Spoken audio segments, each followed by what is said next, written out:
안녕하세요. 김호준입니다. 지난 주말 의사협회가 대한문 앞에서 문재인 케어에 반대하는 집회를 가졌습니다. 결국 병원 수입과 직결되는 의료, 수가 문제죠.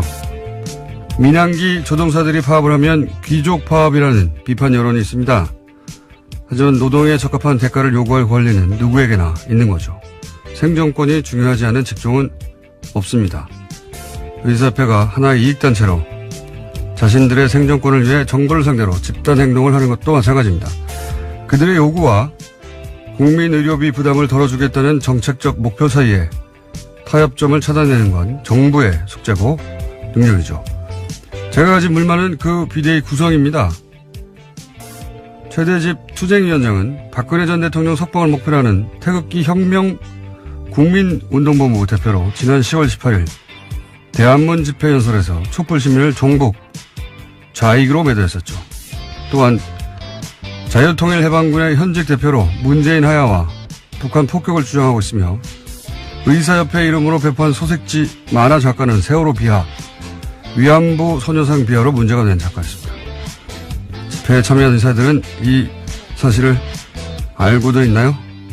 모든 생존권 주장은 그 자체로 정치적이죠. 하지만 일베와 극우는 정상적인 정치의 범주에서 제외해야 하는 거 아닙니까? 김원준 생각이었습니다.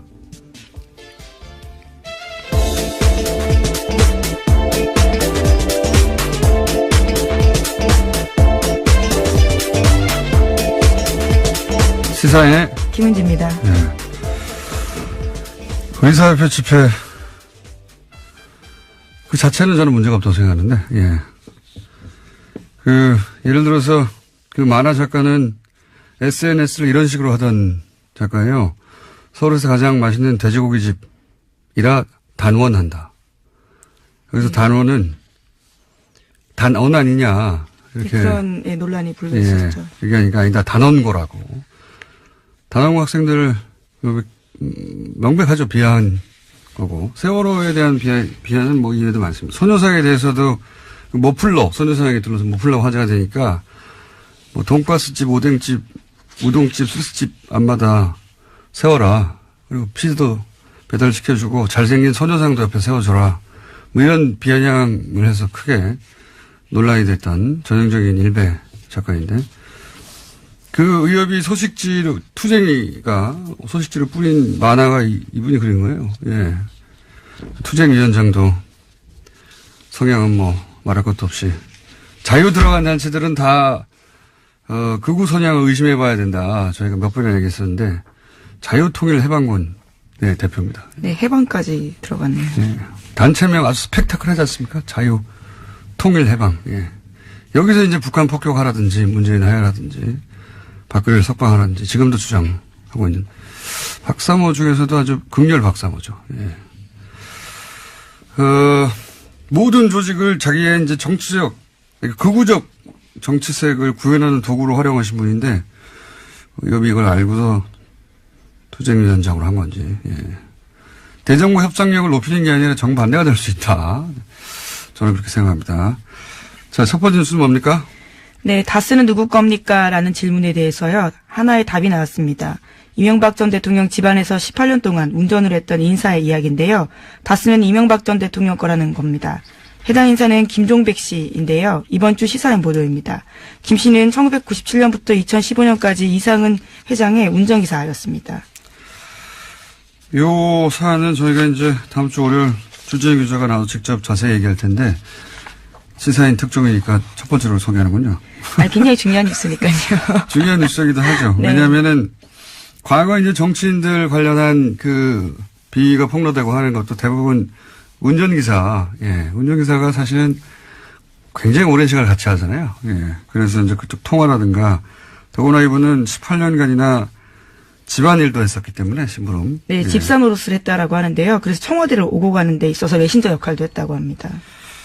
이분이 한 이야기 중에 제가 보기에 가장 중요한 것은 실제 실정법과 관련해서 다스 특검팀이, BBK 특검팀이 다스 비자금을 알고도, 묻었다. 이런 이야기는 여러 번 했는데, 여기 관련된 이야기를 이번에 또 했어요. 그러니까, 특검이 다스의 조사 나오는 거를 알고 있었고, 예, 압수수색할 것을. 예, 날짜까지 알고 있었다라는 예, 겁니다. 그 직전에 트럭 세대 분량 서류를 직전에 파기했다 이런 이야기. 또 대통령 되기 전에도 다스에 대한 보고를 누가 특정해서 보고를 했고 이명박 전 대통령에게.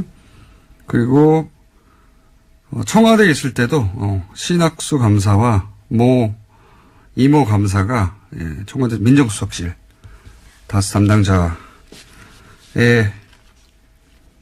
BBK 관련 보고를 하는 걸 본인이 봤다. 예, 이건 예. 전원이 아니고 본인이 봤다는 겁니다. 예, 시간, 장소가 특정되어 있기 때문에 굉장히 구체적인 진술들이 많습니다. 운전기사만이 할 수 있는 이야기들이죠. 직접 운전해서 갔기 때문에. 그리고 본 걸 봤다는 거죠. 예. 예, 또 이번 주 시사인을 보시면요. 이 운전기사뿐만이 아니라 이명박 전 대통령을 운전했던 사람이 운전기사의 또 다른 인터뷰도 실려 있는데요. 네, 운전기사 두 번을 보십시오. 인터뷰했더라고요. 예. 예. 그 운전기사 잡기가 쉽지 않은데 주준이는 악마예요. 열심히 취재하고 있습니다. 자, 그리고 JTBC도, 예, 지금 다스 관련해서는 뉴스공장하고 JTBC가 사실은 거의. 예, 시사인이 또 같이 하고 있는데요. 네, 시사인. 네. 껴줄게요. 이렇게 빼놓으시길래 깜짝 놀랐습니다.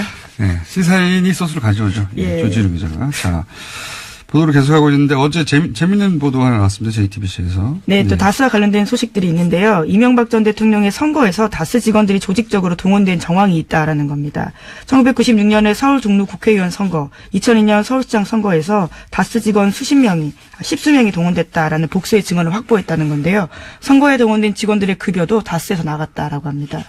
다스 취재가 왜 다른 곳에서 잘 안 나오냐면 굉장히 어려워요. 왜냐하면 벌써 5년 전 특검을 받았고 그때 문제가 되는 건 다 털었단 말이죠. 다 털었는지는 아니지만 대다수가 털렸고.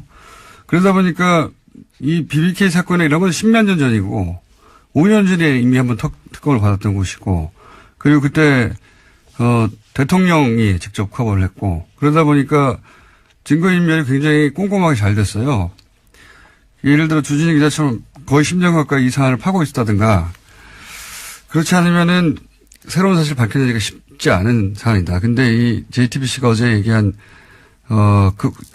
선거 때 다스 직원이 동원됐다. 다스의 주인도 아닌데 게다가 그 급여는 다스에서 나갔다. 예, 돈도 줬다라는 거죠. 예, 이게 이제 실정법만 따지면 선거법 위반이지만 이제 공소시효는 그건 다 됐고 중요한 건 그 실정법 위반 부분이 아니라 선거법 위반 부분이 아니라 이랬다는 얘기는 이제 다스 실소유주를 또 한 번 드러내는 정황인 거죠. 실소유주가 되면 도곡동 땅의 주인이 되기도 하고 그리고 BBK 주인이 되기도 하고 동시에 그렇다면 옵셔널 벤처스의 주가 조작에 최소한 공범이 되는 건데 그 실소유주가 이건 공소시효가 나왔어요. 그리고 이제 120억 비자금 관련해서도 공소시효가 2월 말까지 남아있고. 네, 얼마 안 남았습니다. 요 사안들은 급여가 다스에서 나갔다 이 자체가 중요한 게 아니라 이러한 공소시효가 남아있는 범죄의 정황 증거가 될 수 있는 증인들이 될 수 있는 사안들인 거죠. 그리고 이제 더 재미있는 뉴스는 자서전 얘기도 나왔어요. JTBC에서. 네, 그렇죠. 좀 깨알 같은 뉴스인데요. 이명박 전 대통령의 자서전인 신화는 없다라고 있습니다. 95년에 발간됐는데 당대 베스트셀러였거든요. 그런데 당시에 다스가 나서서 대량으로 구매했다라는 겁니다. 저는 특히 재밌었던 증언이요. 다스 관계자에 따르면 직원들이 이 책에 이명박 대통령 사인을 대신했다라는 건데요. 이게 책이 너무 많아서 직원들이 차에다가 뒀을 정도였다라는 거고요. 남은 책들은 경주 지역에 무료로 나눠줬다라고 합니다. 왜 그랬겠어요. 예. 이거보다 더 재밌는 뉴스는 그 뉴스가 나올 때가 됐는데 2011년에 대통령 퇴임 직전에 영문 자서전이 나왔어요. 그때 이명박 전 대통령.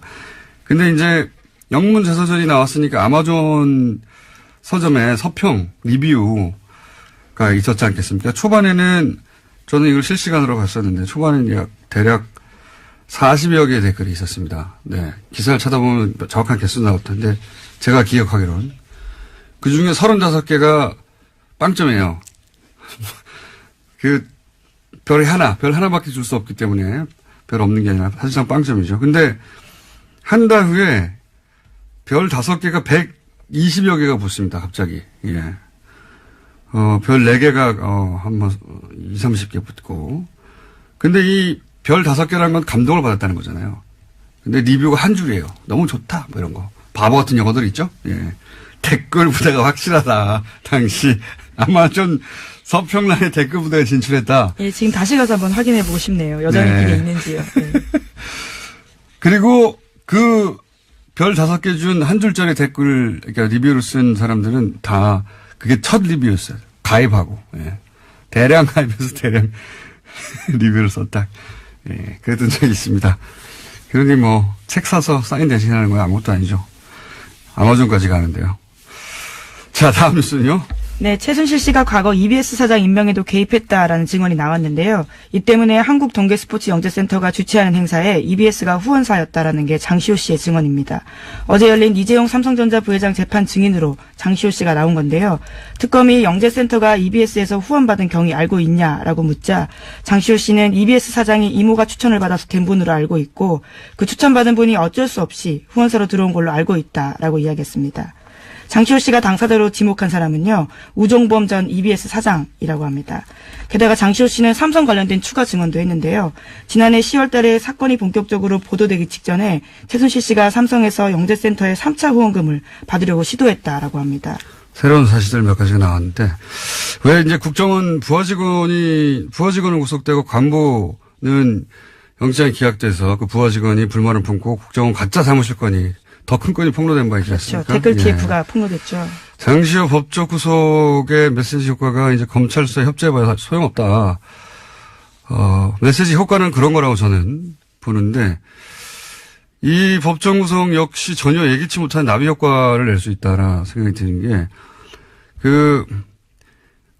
이 영재센터 행사를 왜 EBS가 후원을 했느냐, 단독으로. 그리고 EBS 사장의 이력서가 최순실 회사에서 나왔다. 이런 보도가 있었던 적이 네, 있어요. 과거에 네. 그런 보도 있었습니다. 그런데 실제로 우정범 전 EBS 사장이죠. EBS 사장을 최순실이 추천했다 하는 증언은 나온 건 처음이고, 그리고 삼성으로부터 돈을 또 받으려 했다. 이것도 처음이에요. 예. 나비 효과가 장시호 씨 입을 통해서, 예. 또다시. 그렇죠. 예기치 못한 나비 효과가 있을 수 있다. 장시호 씨 입을 주목해야 된다. 그런 생각이 듭니다. 자. 네, 우 전 사장 같은 경우는 과거에는 개인적으로 모르는 사이라면서 국회 나가서 의혹을 부인한 바가 있는데요. 장시호 씨가 이 의혹의 정점, 도장을 찍어준 거죠. 그리고 이제 삼성 관련해서도 아마 장시호 씨가 증인으로 채택되거나 할 수 있는데, 예. 기대됩니다. 예. 다음 뉴스는요? 네, 최순실 씨의 독일 조력자로 지목된 인사가 데이비드 윤인데요. 검찰이 이 사람을 인터폴에 적색 수배했다라고 TV조선이 보도했습니다. 최순실 씨를 내세워서 부동산 개발업자에게 뒷돈을 받은 혐의라고 하는데요. 이 사람은 최순실 씨의 해외재산 관련된 키맨으로 꼽히기도 합니다. 요거는 국내에서 국내 개발업자와 3억을 나누고 성공보수 50억을 약속받고 하는 그런 혐의인데, 이분은 이제 오래전부터 최순실 사태 초기부터, 예, 독일에서의 재산 은닉, 그렇죠. 관련해서, 예. 예, 키맨이다. 안홍구 총장도 계속 주장을 했었고, 그런데 이제 독일이 아니라 한국에서, 이분이 거의 독일에서 평생 사신 분인데, 한국의 개발업자와 성공보수 50억을 놓고 이야기 나눌 만한 그런 커리어가 없어요. 그런데 이제 최순실 씨가 그 뒤에, 혹은 최순실을 팔아서, 둘 중에 하나죠. 예. 아마도 독일 은닉 재산 수사의 출발점이 될 수도 있겠다. 근데 지금 독일에서 안 돌아오고 있으니까요. 네, 그 고소인 진술도 검찰이 확보했는데요. 그 과정에서 여러 차례 최순실 씨를 언급하면서 담당 공무원에게 힘써줄 수 있다라는 이야기를 했다고 합니다. 그러면서 국토부 관계자들과 접촉한 정황도 있다라고 합니다. 최순실 씨가 실세인 걸 알고 있었던 거죠. 예. 독일 은닉 재산의 출발점이 될 수 있기 때문에, 예, 이분은 소재가 확인되기 어려울 것 같다. 저는 그렇게 생각이 되고. 현재 여권은 무효화시켰다라고 합니다. 검찰에서요. 예. 아니면 독일에만 있으면 되니까요. 예. 그리고 EU 내에만 있어도 되니까. 안홍구 총장님 독일 가겠네요, 또. 자, 다음 뉴스는요? 네, 우병우 전 민정수석이 출판문학계 블랙리스트에도 관여했다라는 한국일보 보도인데요. 서울중앙지검 국정원 수사팀은 어제 우 전 수석에 대해서 사전구속영장 청구했습니다. 그런데 여기에요, 과학계 불법 사찰뿐만 아니라 출판문학의 사찰 내용까지 포함됐다라고 합니다. 우 전 수석은 지난해 7월 달에 한국출판문화산업진흥원이 발표했던 세종도서와 관련해서요. 소위 좌편향으로 분류되는 도서와 저자들을 사찰하고 검열하도록 국정원을 독려했다라고 합니다. 당시 세종도서에는 윤희상 평전가 세월호 참사를 다룬 서적 등이 포함됐다라고 합니다. 이 정도 되면 네, 관이 안 한 게 뭐냐 이렇게 물어야 돼요. 안 한 게 없어요. 출판까지 참. 이 영장까지 기각이 되면 저는 이번에는 영장 판사들이 중요한 시험 때 올랐다 이렇게 봅니다. 이 영장까지 기각되느냐. 3차 이 영장까지 이번이 세 번째입니다. 예, 기각되면 3차까지 영장이 신청된 경우도 제가 들어본 적 없는 것 같은데 후폭풍이 상당할 것이다. 시험 때 올라오는 것 같습니다. 이정열 판사가 또 예, 출연이 예정된 사안이고요. 다음 뉴스는 뭔가요? 네, 박근혜 정부 청와대에 대한 국정원의 특수활동비 상납에서 최경환 의원이 개입한 정황을 검찰이 포착했다고 SBS가 보도했는데요. 최 의원이 국정원에 청와대 상납금을 늘려달라고 요구했다라는 겁니다. 남재준 전 원장 때 매달 5천만이었던 청와대 상납금이 이병기 전 원장 때 1억 원으로 그러니까 2배 뛰거든요. 그런데 여기 배경에는 최경환 의원이 있었다라는 겁니다. 본인 1억 받은 거 외에 청와대에 상납했던 돈을 2배로 늘린 것도 최경환 의원의 역할이었다 하는 게 검찰 주장이네요. 예. 근데 재밌는 게 지금 현역 의원이고 지금 네, 그렇죠. 국회가 또 회기 중이거든요. 예, 회기 중에는 불체포 특권이 있어요.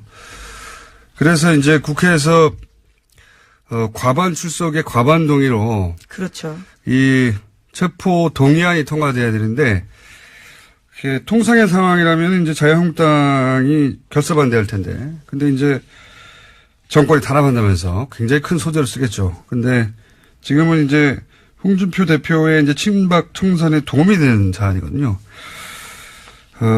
그래서 불체포 동의안에 대한 자유한국당의 스탠스가 어떻게 될 것인지 매우 재밌는 관전 포인트입니다. 네.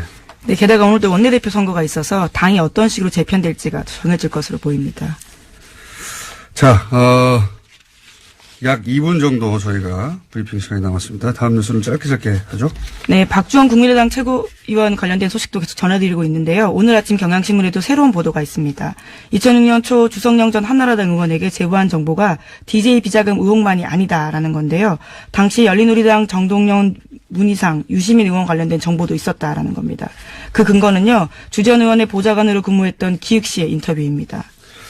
그러니까요. 이게 이제 주 전 의원뿐만 아니라 주 전 의원도 박주원 위원회, 국민의당 최고위원회 주장을 반박했고, 박주원 의원의 주장대로라면 사실은 주 전 의원은 박주원 의원 편을 들었어야 되는데 반박을 했고, 이번에는 그 보좌관도 나와서 주 전 의원의 주장을 뒷받침하고 있으니까 박주원 위원은 이제 본인이 녹취록이 있다는 거잖아요. 네, 어제 JTBC 나와서 그런 주장을 했는데요. 네. 수요일 내로 풀겠다라고 했습니다. 바로 풀어도 되실 텐데.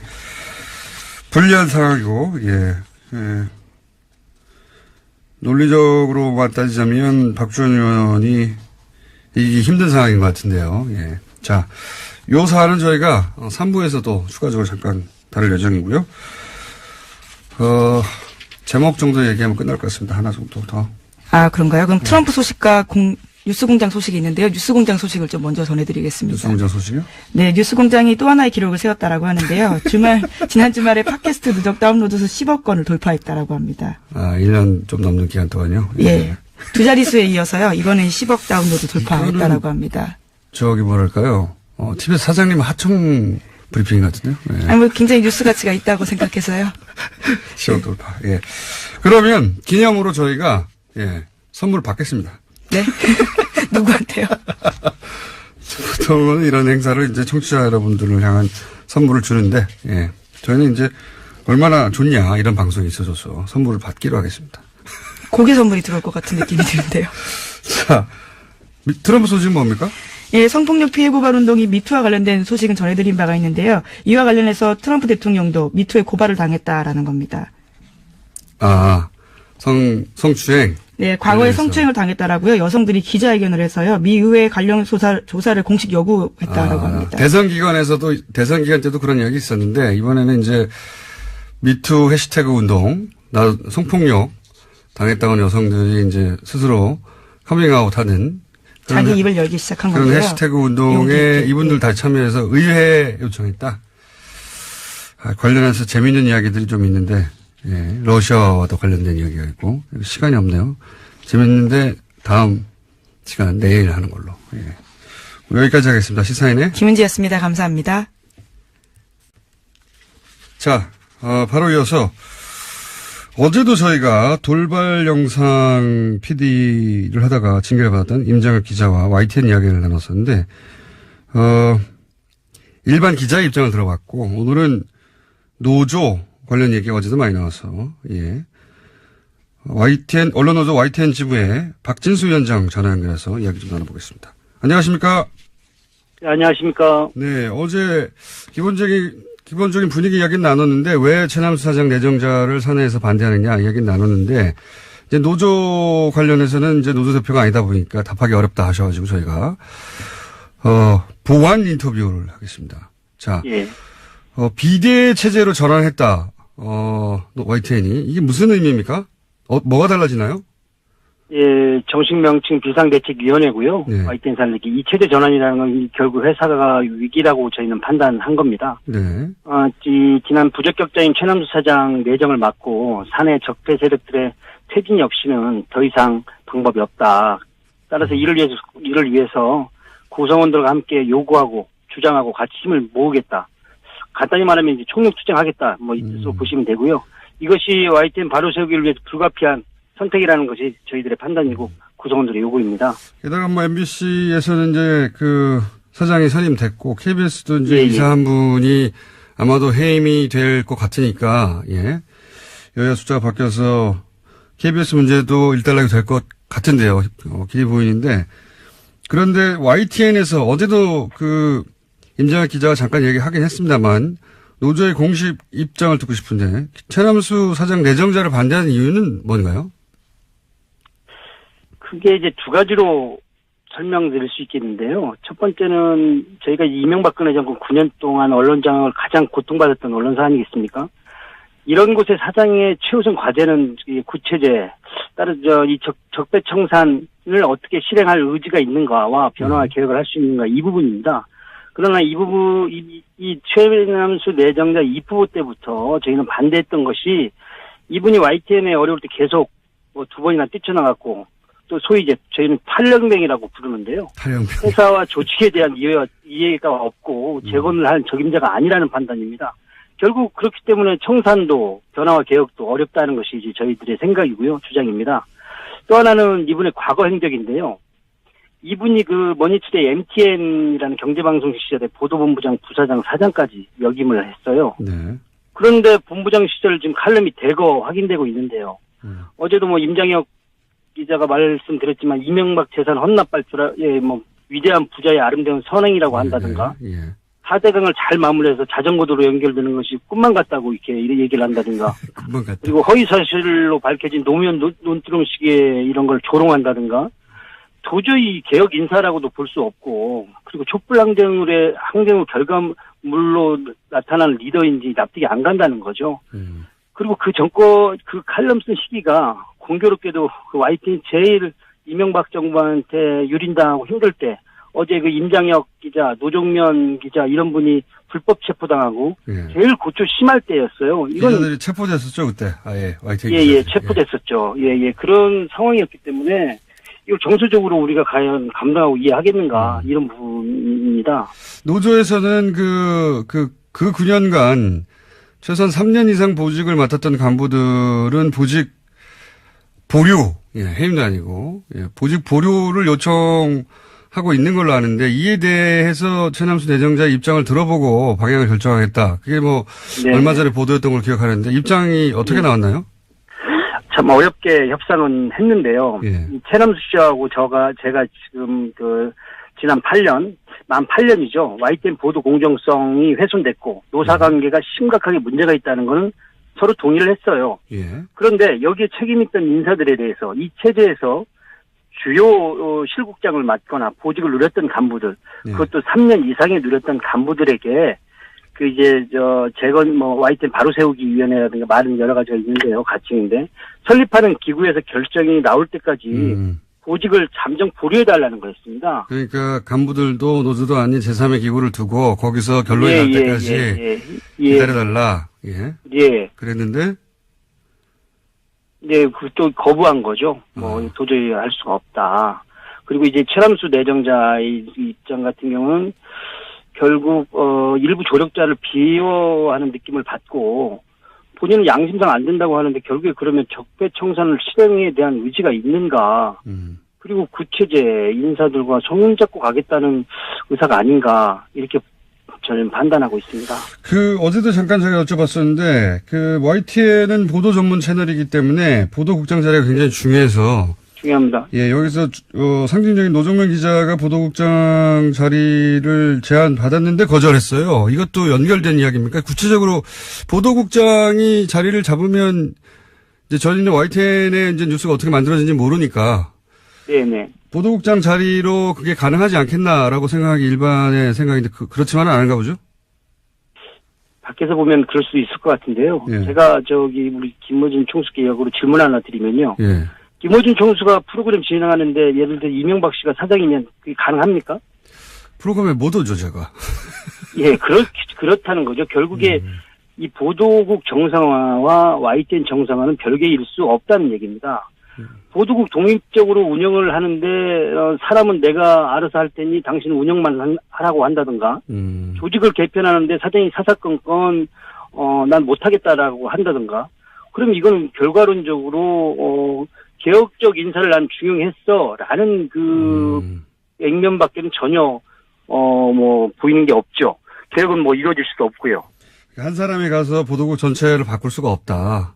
그럼요. 톱니바퀴가 이루어져야 된다고 저희는 보고 있는 것이죠. 그런데 중간 간부들이나 3년 이상 보직을 맡은 간부들에서는 그대로 보직을 두려고 하기 때문에 그 의지가 의심스럽고 이렇게. 네, 맞습니다. 그래서 이제 기자 한 명 거기 상징적으로 꽂는 것으로 대충 타협하고 넘어갈 일이 아니다. 이런 이야기네요. 예, 맞습니다. 그러면 마지막 질문인데요. 예, 그러면 이제 비대위 체제로 바뀌어서 어떻게 하는 건가요? 지금 저희 입장에서는 모든 가능성을 열어놓고 지금 대응할 생각입니다. 이게 저희가 실제로 이명박 9년도 험난한 시절도 마다 않고 처절하게 공정방송을 위해 싸웠던 사업장 아니겠습니까? 최남수 내정자가 들어온다는 것은 곧 공정방송이나 적폐청산, 변화개혁도 저희는 못한다고 판단했고 선명적으로 선언한 입장입니다. 따라서 모든 가능성을 열어놓고 이 부분에 초점을 갈 생각이고요.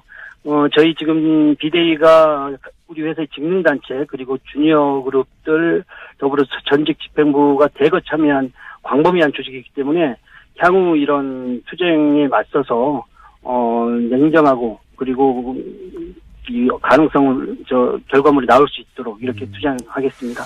알겠습니다. 이 기회를 놓칠 수 없다. 다른 방송국은 정상화되어 가는데 우리는 그대로다. 이런 위기의식이 있는 거군요. 당연합니다. 예. 네. YTN 상황은 저희가 지속적으로 짚어가겠습니다. 오늘 여기까지 듣겠습니다. 감사합니다. 감사합니다. 네, 지금까지 언론노조 YTN 지부의 박진수 위원장이었습니다.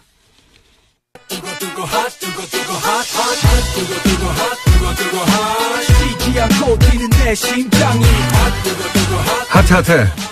본인은 핫하다고 주장하는데 후원금을 안 차고 있는. 요즘 핫뜨거가 아니고 핫투어입니다. 핫태투어. 하태경 최고위원 나오셨습니다. 안녕하십니까. 예, 추운 하태경입니다. 네, 핫하면은 이게 후원금을 팍팍 차야 되는데. 후원금이 너무 없습니다. 추워 죽겠습니다. 페이스북에 화제가 됐어요. 하태경의 후원금 10만 원만 보태주세요. 완전 불쌍한 표정으로 사진 딸랑 올려놓고. 요즘 KTX 입석 타고 다닌다고 소문났어요. 자, 하태경 의원을 혹시라도 지지하시는 분들은 방송을 듣는 즉시 10만 원까지 돌려받거든요. 예. 예, 그렇습니다. 예. 그래서 10만 원들을 다 얘기하는 거고요.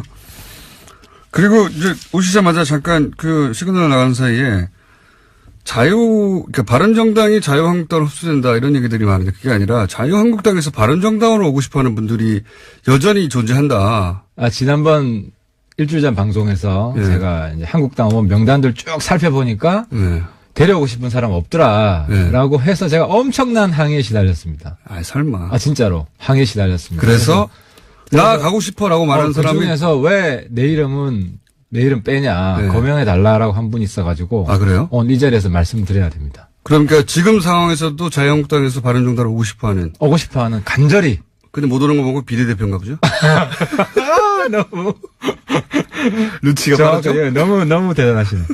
비례고요. 네. 뭐 익히 아는 분들도 있을 텐데 좀 잊혀졌어요 최근에. 네, 예. 김연아 의원. 네. 김연아 의원께서 왜 내 이름을 빼냐. 음. 그래서 앞으로 우리 의총에도 참석하고 싶다. 연락해달라. 의총에. 자유한국당 소속이지만 아, 바른정당 그렇습니다. 의총. 예. 바른정당 의총이야 뭐 길거리에서 복도에서 만나면 의총 된다면서요. 아 근데 김연아는 정말 여장부예요. 알겠습니다. 얼마나 그 등살에 시달리는. 어느 날 한번 같이 바이 게스트로 해가지고 같이 한번 모시고 아 나오시죠. 좋죠. 예. 예. 김연아가 굉장히 코너 좋아하십니다. 안에서 내가 미니 코너를 하겠다고 해서 모시고 나와도 좋습니다. 자, 어쨌든 후원금 없다는 얘기 했고. 돈 없다!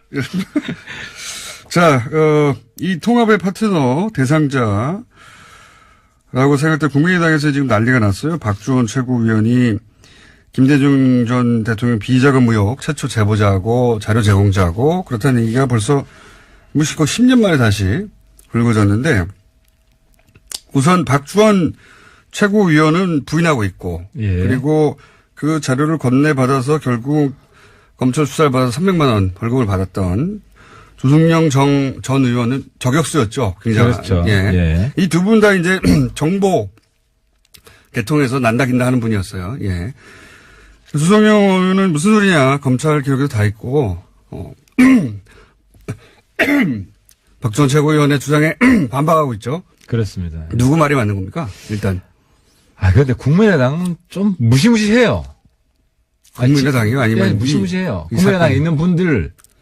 지난번에도 정말 바른정당의 바른맨 입장에서 상상도 할 수 없는 바른맨.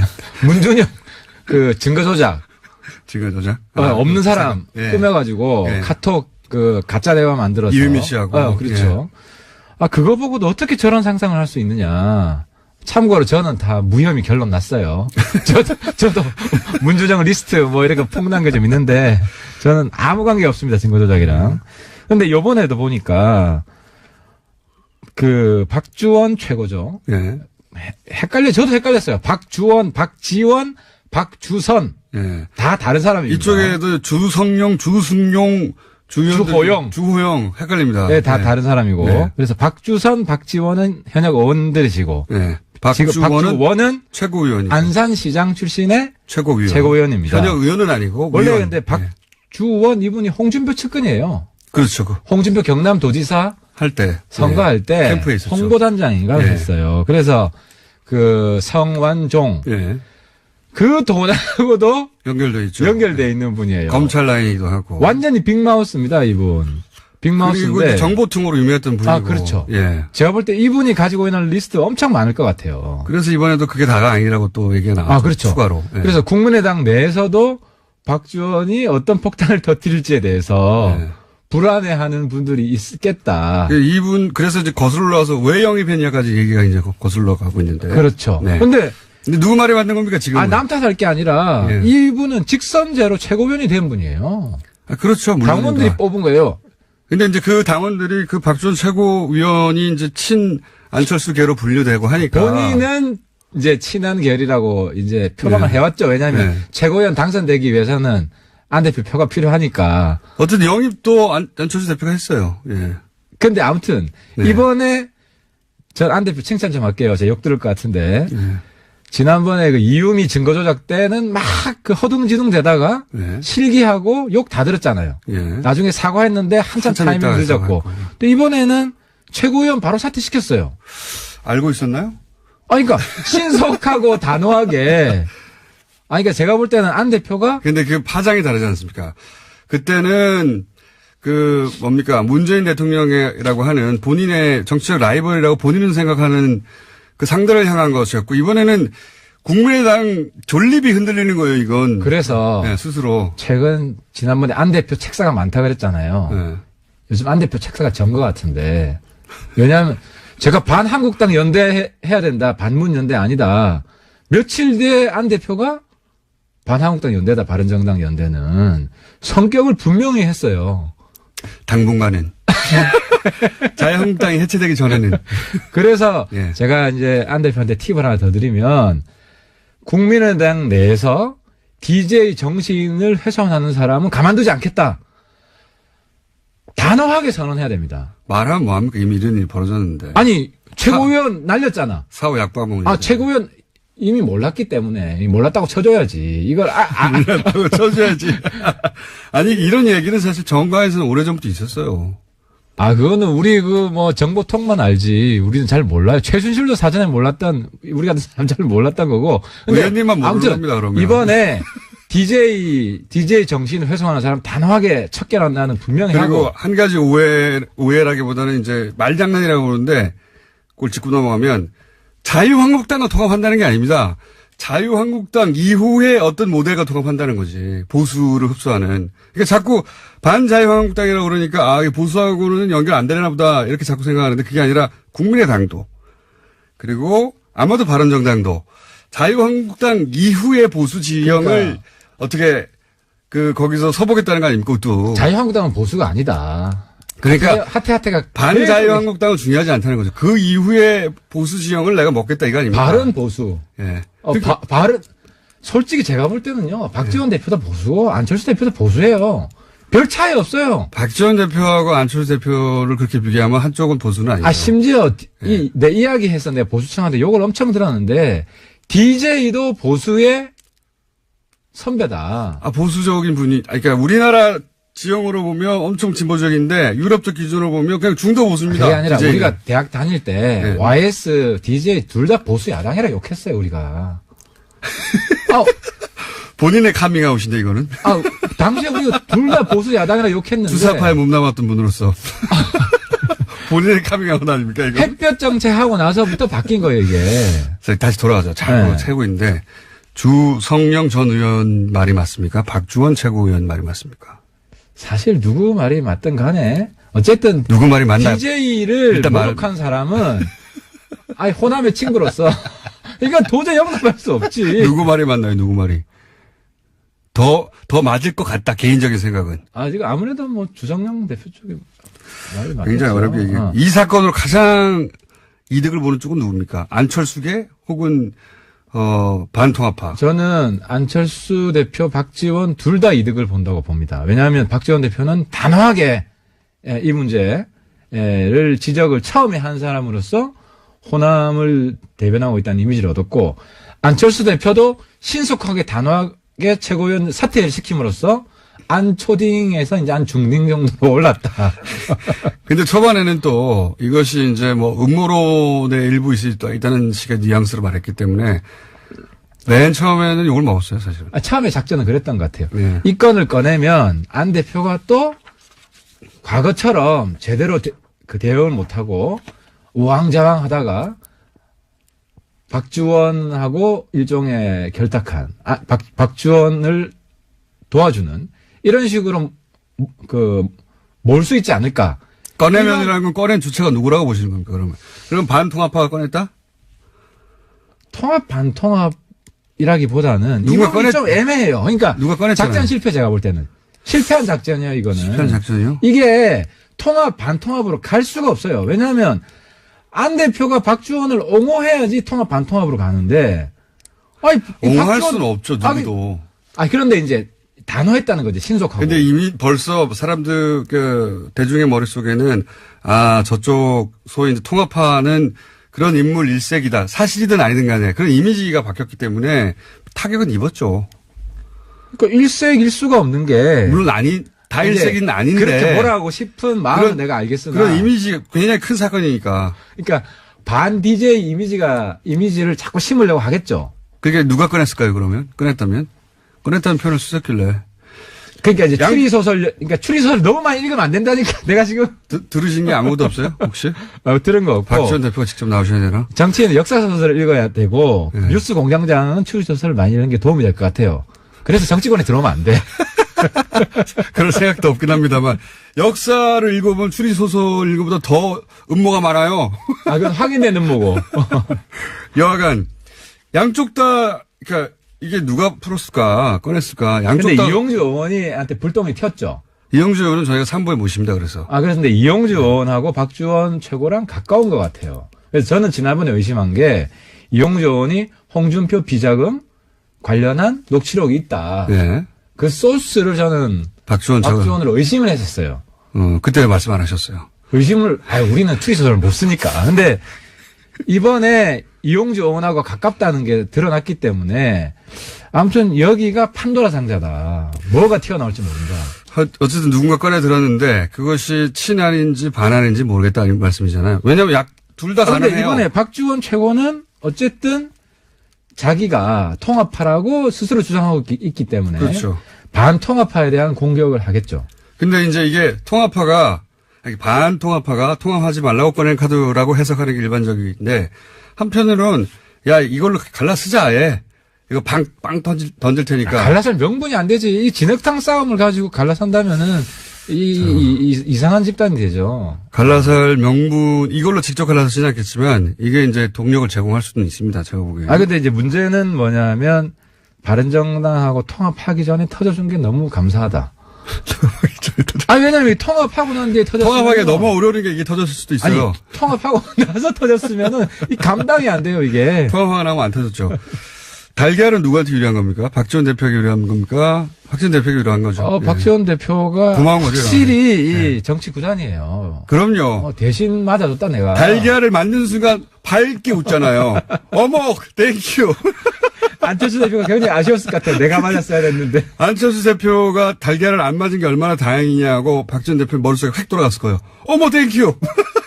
정말 저는 많이 배웁니다. 그래서. 많이 배우십니까? 80 넘어도 정치하는 분 있어야 됩니다. 우리 정치를 굉장히 풍부하게 해주시고. 페이스북 쓰시는 거 보세요. 20대요? 20대 정신연령은 20대예요. 예. 선거나, 제가 이제 이분하고 얘기를 해보면, 선거할 때 진짜 피곤하잖아요. 선거할 때. 예, 선거 유세나 이럴 때, 선거 그렇죠. 때. 진짜 피곤하거든요, 후보들은. 제정신이 아니에요. 이분은 선거만 하면 너무 즐겁다고 힘이 나와. 에너지가 넘치고 피부가 좋아지고 막. 그러니까 정치를 즐기는 분이세요. 그런 분입니다. 네, 정치를 즐깁니다. 그런 분인데 혹시 이 국면, 이 박지원 국면이 재신임까지 갈 거라고 보십니까? 어떻게 결론 날 거라고 보세요? 이 정도로 적당하게 무마된다? 이거를 재신임까지 몰고 가면 안 대표가 유리합니다. 왜냐면 명분이 약한 거를 과도하게 밀어붙이면 역풍이 불 수밖에 없고. 명분이 약하진 않아요. 호남에서는. 그러니까 박지원을 옹호했으면 당연히 재신임으로 가는데. 이런 정도의 레토릭이야. 정치인이면 다 하죠. 그럼 잘했다고 합니까? 못했다고 하죠. 자, 하나 더 해야 되겠습니다. 우리 시간이 짧고 늦게 오셨거든요. 네. 왜냐면은 KTX 제일 싼 시간대로 오시느라고. 첫 시간. 후원금이 떨어져가지고. 네. 그래가지고 한 10분 늦으셨어요. 자, 자유한국당 원내대표 한성교, 김성태, 홍문종 새 후보로 압축됐는데 우선 전망 그리고 희망 둘 다 얘기해 주세요. 한마디만 하면. 누가 될 것 같다 하고 누가 됐으면 좋겠다. 이 시사점은 결론은 홍준표 수령놀이 끝났다. 끝났다? 홍준표 포갑시대 끝났다. 끝났으면 좋겠다예요? 아니 끝났어요. 왜 끝났냐면은 친홍으로 분류되는 김성태 후보가 나는 친홍이 아니다. 그러니까 지금 친홍이라고 해봐야 득표에 전혀 도움이 안 된다. 라고 생각해서. 새 후보 중에 친홍 후보 아무도 없어요. 하지만 뒤쪽으로 손잡고 있는 거 맞잖아요. 그러니까 언제든 칠 수 있는 관계다. 그러니까 뒤로만 손잡고 네. 앞으로는 손 못 잡는 거죠. 그럼 전망 세 분 중에 한 사람 아마도 이게 결선 투표까지 갈 것 같은데. 제가 볼 때는 결선 투표에서 어떻게 결론납니까? 김성태 후보가 홍 대표를 하태하태처럼 때리면 된다. 아니 그럴 리는 없으니까. 자, 전망 누가 됩니까? 반쯤 때렸어. 누가 됩니까? 제가 된다고 하는 사람이 떨어질 것 같아가지고. 상관없잖아요. 제가 확실한 거는 네. 한성교 이주영 팀 혹은 김성태 팀이 되는데 그거 누구나 할 수 있는 근데 얘기고요. 김성태 팀이 예. 잘못 러닝메이트를 골랐어요. 음. 저 누가 러닝메이트가 됐으면 좋겠다. 한선교, 홍문종. 저는 사실 둘 중에 누가 돼도 네. 저랑 다 뭐 우호적인 관계여서 반홍연대가 아무런 강화되고 예언도 없이 하태경 의원이었습니다. 감사합니다. 예, 히읗이 됩니다. BBK 관련 보고를 하는 걸 본인이 봤다. 예, 이건 네. 전원이 아니고 본인이 봤다는 겁니다. 네, 시간, 장소가 특정되어 있기 때문에 굉장히 구체적인 진술들이 많습니다. 운전기사만이 말 할 수 있는 이야기들이죠. 직접 운전해서 갔기 때문에 그리고 본 걸 봤다는 거죠. 예. 예, 또 이번 주 시사인을 보시면요. 이 운전기사뿐만이 아니라 이명박 전 대통령을 운전했던 사람이 운전기사의 또 다른 인터뷰도 실려 있는데요. 네, 운전기사 한번 두 확인해 번을 보십시오. 인터뷰했더라고요. 예. 예. 그 운전기사 잡기가 쉽지 않은데 그 주준이는 악마예요. 열심히 취재하고 있습니다. 자, 그리고 JTBC도, 예, 지금 다스 관련해서는 뉴스공장하고 JTBC가 사실은 거의, 예, 시사인이 또 같이 하고 있는데요. 네, 시사인 네. 껴줄게요. 이렇게 빼놓으시길래 깜짝 놀랐습니다. 예, 시사인이 소스를 가져오죠. 예, 예. 조진우 기자가. 자, 보도를 계속하고 있는데 어제 재밌는 보도 하나 나왔습니다. JTBC에서. 네, 또 다스와 관련된 소식들이 있는데요. 이명박 전 대통령의 선거에서 다스 직원들이 조직적으로 동원된 정황이 있다라는 겁니다.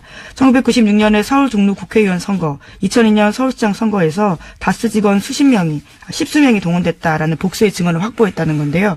선거에 동원된 직원들의 급여도 다스에서 나갔다라고 합니다. 다스 취재가 왜 다른 곳에서 잘 안 나오냐면 굉장히 어려워요.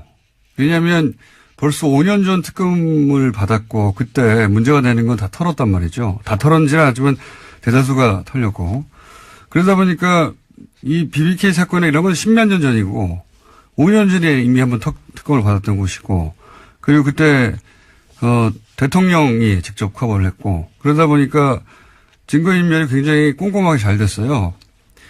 예를 들어 주진희 기자처럼 거의 10년 가까이 이 사안을 파고 있었다든가 그렇지 않으면은 새로운 사실 밝혀내기가 쉽지 않은 사안이다. 근데 이 JTBC가 어제 얘기한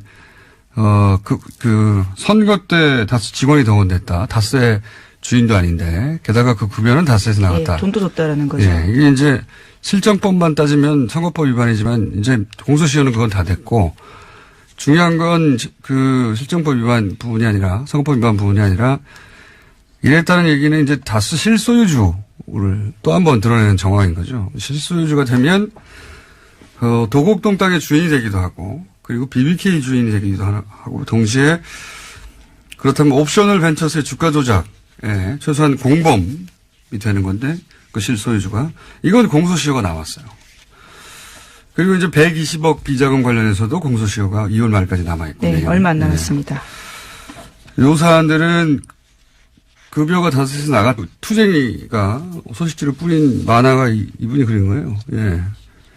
투쟁위원장도 성향은 뭐 말할 것도 없이 자유 들어간 단체들은 다 극우 선양을 의심해 봐야 된다. 저희가 몇 번이나 얘기했었는데 자유통일해방군 네, 대표입니다. 네, 해방까지 들어갔네요. 예. 단체명 아주 스펙타클하지 않습니까? 자유통일해방. 예.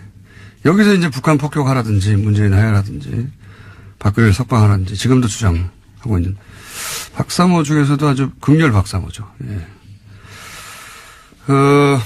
모든 조직을 자기의 이제 정치적, 극우적 정치색을 구현하는 도구로 활용하신 분인데 여비 이걸 알고서 투쟁위원장으로 한 건지. 예. 대정부 협상력을 높이는 게 아니라 정반대가 될 수 있다. 저는 그렇게 생각합니다. 자, 첫 번째 뉴스는 뭡니까? 네, 다스는 누구 겁니까? 라는 질문에 대해서요. 하나의 답이 나왔습니다. 이명박 전 대통령 집안에서 18년 동안 운전을 했던 인사의 이야기인데요. 다스는 이명박 전 대통령 거라는 겁니다. 해당 인사는 김종백 씨인데요. 이번 주 시사인 보도입니다. 김 씨는 1997년부터 2015년까지 이상은 회장의 운전기사였습니다. 요 사안은 저희가 이제 다음 주 월요일 주진우 기자가 나와서 직접 자세히 얘기할 텐데 시사인 특종이니까 첫 번째로 소개하는군요. 굉장히 중요한 뉴스니까요. 중요한 뉴스이기도 하죠. 네. 왜냐하면은 과거 이제 정치인들 관련한 그 비위가 폭로되고 하는 것도 대부분 운전기사, 예, 운전기사가 사실은 굉장히 오랜 시간을 같이 하잖아요. 예, 그래서 이제 그쪽 통화라든가 더구나 이분은 18년간이나 집안일도 했었기 때문에 심부름. 네, 예. 집사 노릇을 했다라고 하는데요. 그래서 청와대를 오고 가는 데 있어서 메신저 역할도 했다고 합니다. 이분이 한 이야기 중에 제가 보기 가장 중요한 것은 실정법과 관련해서 다스 특검팀이, BBK 특검팀이 다스 비자금을 알고도 묻었다. 이런 이야기는 여러 번 했는데, 여기 관련된 이야기를 이분이 또 했어요. 그러니까, 특검이 다스에 조사 나오는 거를 알고 있었고, 예, 압수수색할 것을. 예, 날짜까지 알고 있었다라는 네, 겁니다. 그 직전에 트럭 세대 분량 서류를 직전에 파기했다. 이런 이야기. 또, 대통령 되기 전에도 다스에 대한 보고를 누가 특정해서 보고를 했고, 이명박 전 대통령에게. 그리고, 청와대에 있을 때도, 신학수 감사와 이모 감사가, 예, 청와대 민정수석실, 다스 담당자에, 안녕하세요. 김호준입니다. 지난 주말 의사협회가 대한문 앞에서 문재인 케어에 반대하는 집회를 가졌습니다. 결국 병원 수입과 직결되는 의료, 수가 문제죠. 민항기 조종사들이 파업을 하면 귀족 파업이라는 비판 여론이 있습니다. 하지만 노동에 적합한 대가를 요구할 권리는 누구에게나 있는 거죠. 생존권이 중요하지 않은 직종은 없습니다. 의사협회가 하나의 이익단체로 자신들의 생존권을 위해 정부를 상대로 집단 행동을 하는 것도 마찬가지입니다. 그들의 요구와 국민 의료비 부담을 덜어주겠다는 정책적 목표 사이에 타협점을 찾아내는 건 정부의 숙제고 능력이죠. 제가 가진 불만은 그 비대위 구성입니다. 최대집 투쟁위원장은 박근혜 전 대통령 석방을 목표로 하는 태극기 혁명 국민운동본부 대표로 지난 10월 18일 대한문 집회 연설에서 촛불 시민을 종북, 좌익으로 매도했었죠. 또한 자유통일해방군의 현직 대표로 문재인 하야와 북한 폭격을 주장하고 있으며 의사협회 이름으로 배포한 소색지 만화 작가는 세월호 비하, 위안부 소녀상 비하로 문제가 된 작가였습니다. 집회에 참여한 의사들은 이 사실을 알고도 있나요? 모든 생존권 주장은 그 자체로 정치적이죠. 하지만 일베와 극우는 정상적인 정치의 범주에서 제외해야 하는 거 아닙니까? 김원준 생각이었습니다.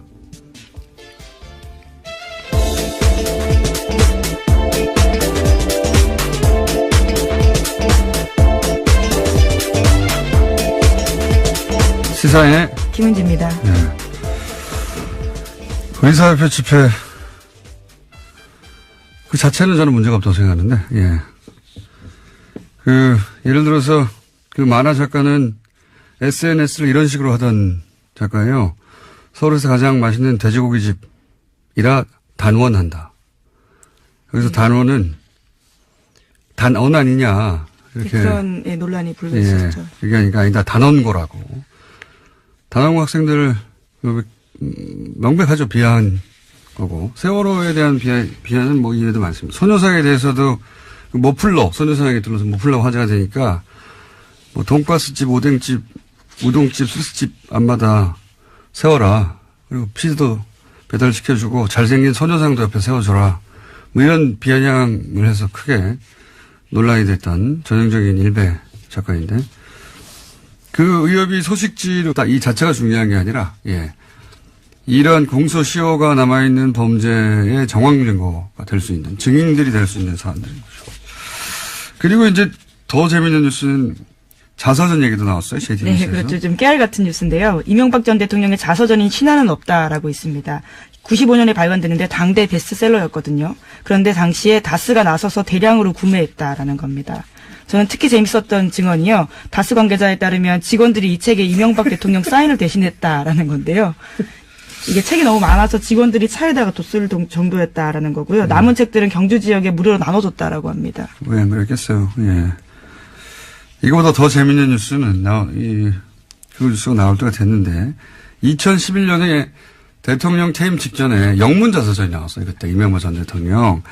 근데 이제 영문 자서전이 나왔으니까 아마존 서점에 서평 리뷰가 있었지 않겠습니까? 초반에는 저는 이걸 실시간으로 봤었는데 초반에는 대략 40여 개의 댓글이 있었습니다. 네. 기사를 찾아보면 정확한 개수 나올 텐데 제가 기억하기로는. 그 중에 35개가 빵점이에요. 별 하나밖에 줄 수 없기 때문에 별 없는 게 아니라 사실상 빵점이죠. 근데 한 달 후에 별 5개가 120여 개가 붙습니다, 갑자기. 예. 별 4개가, 한 20, 30개 붙고. 근데 이 별 5개라는 건 감동을 받았다는 거잖아요. 근데 리뷰가 한 줄이에요. 너무 좋다, 뭐 이런 거. 바보 같은 영어들 있죠? 예. 댓글 부대가 확실하다. 당시. 아마 좀 서평란에 댓글 부대가 진출했다. 예, 지금 다시 가서 한번 확인해 보고 싶네요. 여전히 네. 그게 있는지요. 네. 그리고 그 별 5개 준 한 줄짜리 댓글, 그러니까 리뷰를 쓴 사람들은 다 그게 첫 리뷰였어요. 가입하고. 예. 대량 가입해서 대량 리뷰를 썼다. 예. 그랬던 적이 있습니다. 그러니 뭐 책 사서 사인 대신하는 건 아무것도 아니죠. 아마존까지 가는데요. 자, 다음 뉴스는요. 네, 최순실 씨가 과거 EBS 사장 임명에도 개입했다라는 증언이 나왔는데요. 이 때문에 한국동계스포츠영재센터가 주최하는 행사에 EBS가 후원사였다라는 게 장시호 씨의 증언입니다. 어제 열린 이재용 삼성전자 부회장 재판 증인으로 장시호 씨가 나온 건데요. 특검이 영재센터가 EBS에서 후원받은 경위 알고 있냐라고 묻자 장시호 씨는 EBS 사장이 이모가 추천을 받아서 된 분으로 알고 있고 그 추천받은 분이 어쩔 수 없이 후원사로 들어온 걸로 알고 있다라고 이야기했습니다. 장시호 씨가 당사자로 지목한 사람은요, 우종범 전 EBS 사장이라고 합니다. 게다가 장시호 씨는 삼성 관련된 추가 증언도 했는데요. 지난해 10월 달에 사건이 본격적으로 보도되기 직전에 최순실 씨가 삼성에서 영재센터에 3차 후원금을 받으려고 시도했다라고 합니다. 새로운 사실들 몇 가지가 나왔는데, 왜 이제 국정원 부하직원을 구속되고 간부는 영장이 기각돼서 그 부하직원이 불만을 품고 국정원 가짜 사무실건이 더 큰 건이 폭로된 바 있지 않습니까? 그렇죠. 댓글 TF가 폭로됐죠. 장시호 법적 구속의 메시지 효과가 이제 검찰 수사 협조해봐야 소용없다. 메시지 효과는 그런 거라고 저는 보는데, 이 법정 구속 역시 전혀 예기치 못한 나비 효과를 낼 수 있다라 생각이 드는 게, 이 영재센터 행사를 왜 EBS가 후원을 했느냐, 단독으로. 그리고 EBS 사장의 이력서가 최순실 회사에서 나왔다. 이런 보도가 있었던 적이 네, 있어요. 과거에 네. 그런 보도 있었습니다. 그런데 실제로 우정범 전 EBS 사장이죠. EBS 사장을 최순실이 추천했다 하는 증언은 나온 건 처음이고, 그리고 삼성으로부터 돈을 또 받으려 했다. 이것도 처음이에요. 예. 나비 효과가 장시호 씨 입을 통해서, 예. 또다시. 그렇죠. 예기치 못한 나비 효과가 있을 수 있다. 장시호 씨 입을 주목해야 된다. 그런 생각이 듭니다. 자. 네, 우 전 사장 같은 경우는 과거에는 개인적으로 모르는 사이라면서 국회 나가서 의혹을 부인한 바가 있는데요. 장시호 씨가 이 의혹의 도장을 찍어준 거죠. 그리고 이제 삼성 관련해서도 아마 장시호 씨가 증인으로 채택되거나 할 수 있는데, 예. 기대됩니다. 예. 다음 뉴스는요? 네, 최순실 씨의 독일 조력자로 지목된 인사가 데이비드 윤인데요. 검찰이 이 사람을 인터폴에 적색 수배했다라고 TV조선이 보도했습니다. 최순실 씨를 내세워서 부동산 개발업자에게 뒷돈을 받은 혐의라고 하는데요. 이 사람은 최순실 씨의 해외재산 관련된 키맨으로 꼽히기도 합니다. 요거는 국내에서 국내 개발업자와 3억을 나누고 성공보수 50억을 약속받고 하는 그런 혐의인데, 이분은 이제 오래전부터 최순실 사태 초기부터 독일에서의 재산 은닉 그렇죠. 관련해서 키맨이다. 안홍구 총장도 계속 주장을 했었고, 그런데 이제 독일이 아니라 한국에서 이분이 거의 독일에서 평생 사신 분인데 한국의 개발업자와 성공보수 50억을 놓고 이야기 나눌 만한 그런 커리어가 없어요. 그런데 이제 최순실 씨가 그 뒤에 혹은 최순실을 팔아서 둘 중에 하나죠. 예. 아마도 독일 은닉 재산